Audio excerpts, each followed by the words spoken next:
vocês. Hoje eu vou ajudar as pessoas que têm poucas noites.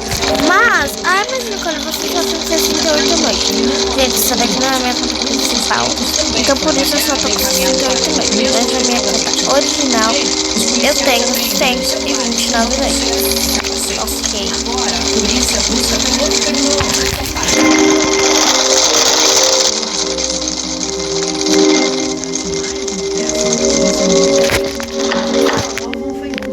Ele é um dos chefes da facção, conhecido por ostentar nas redes sociais.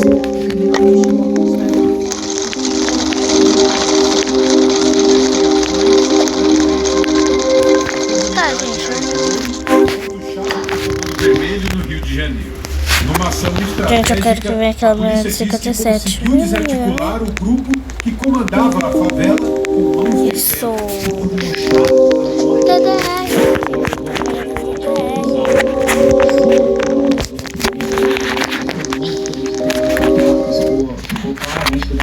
Os agentes prenderam 13 pessoas. 3 dos 36 alvos de mandado de prisão já estavam mortos. E um outro foi encontrado no hospital, onde se recupera de um acidente. Todos eles estão envolvidos em atividades criminosas, de acordo com a polícia. Imobilizar. Estão em guerra. Então, um acordo internacional em qualquer local da cidade do Rio de Janeiro. Os criminosos fazem parte da chamada Tropa do Galo. Galo é o Rafael da Silva Titara, que comanda os soldados de tráfico na área de hoje. A polícia não conseguiu prendê-lo. Ele era o principal alvo da operação. O criminoso apontado como o líder do Comando Vermelho na comunidade não tinha, até essa investigação da polícia, um mandado de prisão contra ele. Livre, com dinheiro do mundo do crime no bolso, vai viver uma vida Praticamente normal, luxuosa até. Em agosto deste ano, o traficante passou 15 dias na França.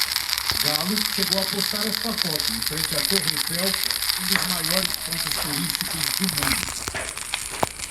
A gente traz agora atualizações do caso Benício, que você tem acompanhado aqui no Fala Brasil. A justiça revogou o habeas corpus da médica Juliana Brasil, que prescreveu adrenalina na veia para o menino, que morreu depois de sofrer 6 paradas cardiorrespiratórias. E outras pessoas podem responder criminalmente também pela morte da criança de 6 anos. Juliana Brasil, 33 anos, médica há 6 anos. A idade da criança que morreu depois que, segundo as investigações, ela prescreveu adrenalina na veia. Erro que pode fazer com que ela seja presa a qualquer momento. Legalmente falando, a revogação do habeas corpus, ele torna viável qualquer pedido de prisão ou medida cautelar em relação a ambas. Então, tecnicamente é cabível, mas eu não poderia adiantar se eu vou fazer o pedido de prisão ou não. Eu não poderia adiantar porque isso seria uma medida sigilosa. A decisão foi tomada porque a Justiça entendeu que o órgão que concedeu o benefício à médica não tem autoridade sobre o caso. Enquanto isso, as investigações continuaram e a polícia descobriu que uma enfermeira teria escondido a prescrição com a medicação na tentativa de guardar como prova. Para a polícia não restam dúvidas. A médica Juliana Brasil e a técnica de enfermagem Raiza Bentes são diretamente responsáveis pela morte do Benício, de apenas 6 anos de idade. Mas outras pessoas também podem responder criminalmente por ações que podem ter contribuído para a morte da criança. Se a polícia me disser, olha, teve um problema na UTI que contribuiu também para a morte do Benício. Teve um outro problema aqui. E a gente conseguir, através dos depoimentos, desenhar quem foi a pessoa que agiu com erro naquela situação, essa pessoa vai ser indiciada também. A polícia reuniu documentos com os depoimentos de pelo menos 20 pessoas. todas envolvidas de alguma forma no dia da morte da criança. Uma delas é a pediatra Alexandra Procópio, que disse que houve falha na checagem da farmácia e na dupla checagem da técnica Raiza Banco. Em outro momento, ela afirma que o menino comeu enquanto estava na UTI e que a ordem veio do médico Luiz Sordi. E também justificou o porquê do garoto não ter passado por uma lavagem gástrica.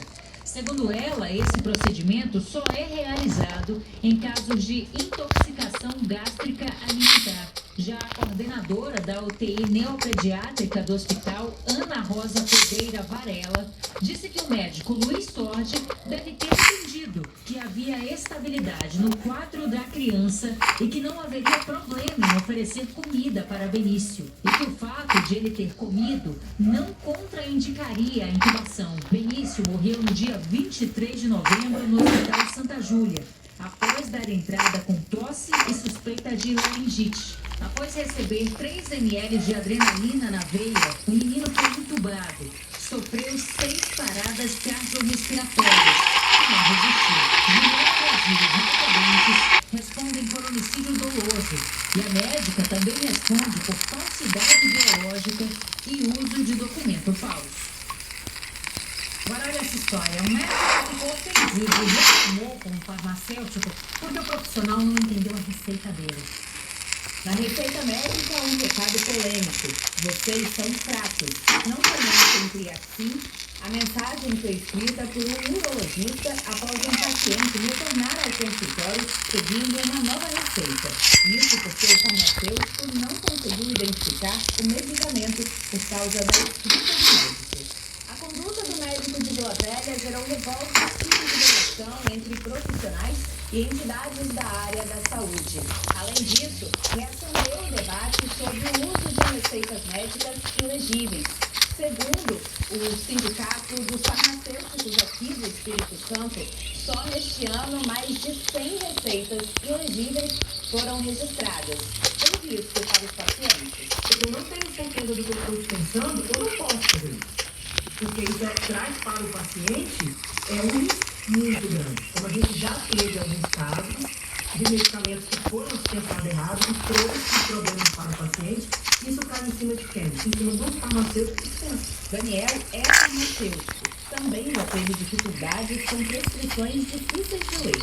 Nesses casos, a regra é confirmar sempre o nome do medicamento. Já peguei muitos receituários ruins, que a gente não conseguia entender, a gente fica conversando entre todos da farmácia para a gente poder atender o paciente com segurança. O sindicato e o Conselho Regional de Farmácia repudiaram o comportamento do urologista e reforçaram que a relação entre médicos e farmacêuticos deve ser calcada pelo respeito e colaboração. E a gente segue acompanhando os desdobramentos da ventania e do temporal em São Paulo. A Marina Cacheta está circulando por diversos pontos e encontrando árvores, assim como a que está atrás dela, caídas. Inclusive, uma dessas quedas de árvore provocou uma das 3 mortes registradas em função desses acontecimentos climáticos. Marina, voltamos a conversar com você. Essa já é a 3ª árvore dessa manhã que você encontra pelo caminho, né? Exatamente, a 3ª árvore aqui em Osasco, no Grande São Paulo. E a gente já conseguiu notar uma semelhança nos 3 casos, inclusive esse é o 3º, nos 3 casos que nós passamos por hoje. Essa árvore, nós descobrimos, ela tem um nome científico que é Ficus benjamina, ela que popularmente é conhecida como falsa figueira, porque tem aí algumas características parecidas, semelhantes com a figueira, e a principal característica dela é que a raiz é extremamente agressiva. Inclusive o pessoal daqui da Defesa Civil contou que em algumas cidades o plantio dela é proibido, porque a raiz dela cresce se espalhando. Gente, não deu certo. Fui explorar a neve, porque eu já tinha combinado que eu ia explorar a neve. Ou seja, então, não como eu fui explorar a neve? E, gente, esses ursinhos aqui, eles ficam lá no fundo, né? Por que que colocaram o urso aqui na ponta? Vamos supor, algumas Gente, eu não árvores, gostei elas disso acabam nem um crescendo pouquinho. pra dentro do 99 asfalto noites. ou pra dentro Conserte da isso, calçada. porque Foi não o foi caso que a gente legal. mostrou anteriormente. Simplesmente Ninguém essas raízes, poderia fazer elas isso, saem né? destruindo tudo E, tipo, durante esse ó. crescimento. Ou por baixo do asfalto, ela pode quebrar o asfalto ou até a calçada. Eu tava olha só, aqui a ela casinha, que não, tá? não Isso teve, aqui é a muito casinha. espaço para crescer a raiz, acabou caindo. Casa. É uma grande árvore. Eu estava indo. Aí Dessa tinha que essa a gente mostrou pozinha. até agora, se não me engano, é a maior. O tronco mais urso grosso tava que a gente bem viu aqui. até agora. Bem aqui. Ela caiu aqui, voltada Aí essa pozinha correndo atrás de mim pro falando. sentido dela. Aí eu saí. Tá falando Saí. Sou eu. Não, isso aqui Visconde de Nova é a raposa. uma importante avenida aqui em Osasco. Aquela multidão de raposas. E aqui dentro. Que eu aqui dentro. De trânsito tiveram que fechar Então, eu uma das 3 vias para que o pessoal da Defesa Civil pudesse fazer o trabalho de uma forma morri. tranquila e sem colocar os motoristas que por aqui passam em perigo. Gente, que tal a gente tentar sobreviver É a Defesa Civil sem acender a fogueira? o pessoal da prefeitura de Osasco, alguns cortando, outros retirando e já colocando, então já vendo, ó, um caminhão cheio de atividade. E assim o trabalho flui por aqui. E o que chama a atenção? Nessa avenida inteira tem a árvore dessa espécie, a falsa figueira. Ali na frente a gente vê uma. E com as mesmas características, olha só, ela tem o tronco ali estreito, se a gente for levar em consideração o restante, olha só como ela se espalha lá em cima. Então é muito peso com os galhos que vão se espalhando na parte de cima e também com as folhas que vão nascendo aí no decorrer do